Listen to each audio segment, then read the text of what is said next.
খোয়াইয়ে মাদক বিরোধী অভিযানে ফের সাফল্য পেল পুলিশ। গোপন সংবাদের ভিত্তিতে তার চৌমনি এলাকায় অভিযান চালিয়ে উদ্ধার করা হয়েছে ৪৫ বোতল ফেন্সিডিল। পুলিশ সূত্রে খবর, অভিযানে ১০,৩২৩-এর চাকরিচ্যুত শিক্ষক পল্লব গোপের বাড়ি থেকে ফেন্সিডিলগুলি উদ্ধার করা হয়। এরপর তাকে আটক করে খোয়াই থানায় নিয়ে যাওয়া হয়। প্রাথমিক তদন্তে পুলিশ জানতে চেষ্টা করছে উদ্ধার হওয়া ফেন্সিডিল কোথা থেকে এসেছে এবং এর সঙ্গে অন্য কোনো মাদক পাচার চক্রের যোগ রয়েছে কিনা। এই ঘটনায় তদন্ত শুরু করেছে খোয়াই থানার পুলিশ। এখন তদন্তে আর কি কি তথ্য সামনে আসে সেদিকেই নজর।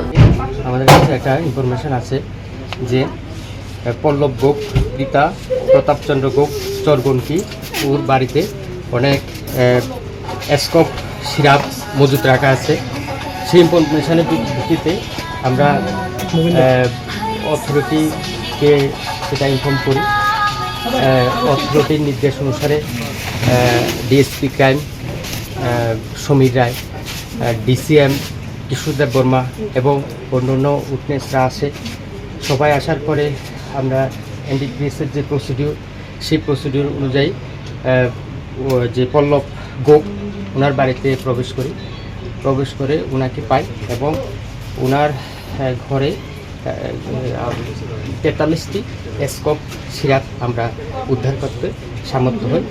এই যে সিরাপগুলি আমরা এখন সিজ করেছি। ৪৫ বোতল ফেন্সিডিলের নেপথ্যে কি বড় কোনো মাদক চক্র? তদন্তের সামনে আসতে পারে আরও চাঞ্চল্যকর তথ্য।